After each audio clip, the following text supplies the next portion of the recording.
Salutations, people of the internet, Matt here from Hydro Gaming, and welcome to episode 14 in the series where we as a community create our very own video game using the power of the Unreal Engine.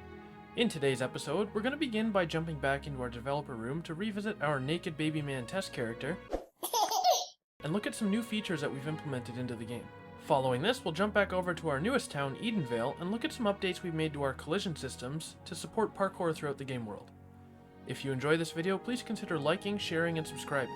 It's totally free and it really helps out the channel. Anyways, let's roll the intro and jump into the video.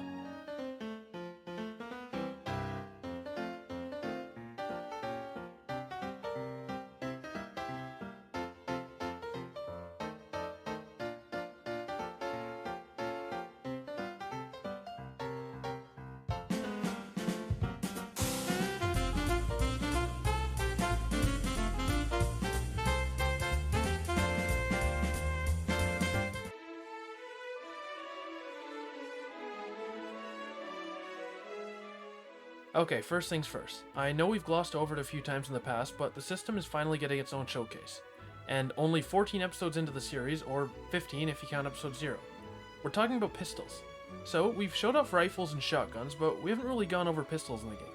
So, as you can see, we've added a variety of pistols for the player to use in-game. And, of course, they all follow the same class system as our other weapons, items, and armor. Like the rifles, regardless of the type of pistol, they all use the same ammo for the sake of player convenience.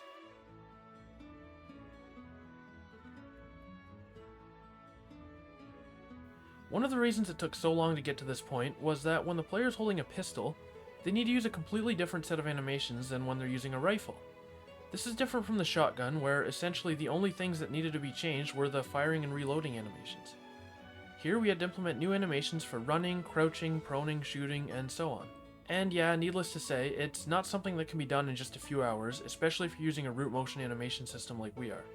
If you don't know what root motion is, go back and check out episode 2 for a detailed description.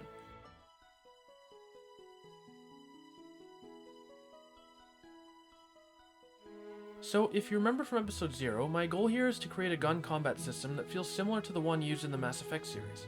Now, as you may have guessed, any good cover shooter game should provide the character with the ability to take cover.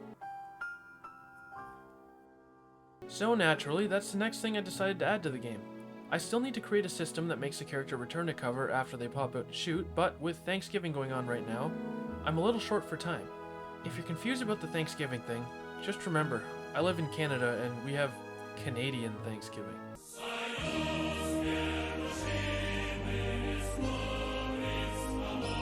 Alright, let's get the hell out of the developer room. I don't want to look at the naked baby man anymore.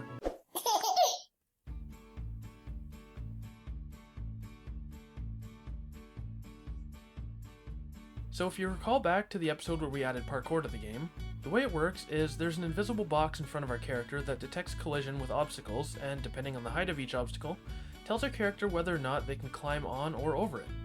However, the problem with this specific system is sometimes the game can't decide what part of the object to climb onto if it has lots of jagged edges or complex geography. Geometry.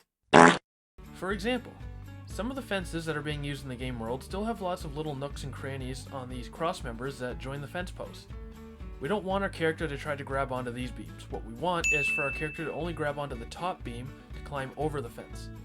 So to make sure that this happens, instead of using the collision data that comes with the fence object that tells the game where all these little edges on the fence are, we'll create our own collision area that's, for all intents and purposes, just a simple box.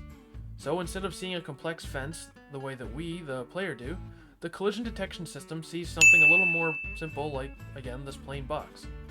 That way our character isn't tempted to clip through the fence and instead will climb over it.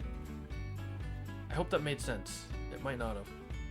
Anyways, with all of our systems in place, it's time for everybody's favorite segment, Checking In with Also Matt, where we bring in our very own in-house game critic and he tells us exactly what he thinks of the game. What's that? He's not here right now. He's having Thanksgiving with his family? Oh, I forgot. Fucking Canadian Thanksgiving. God damn it, Canada.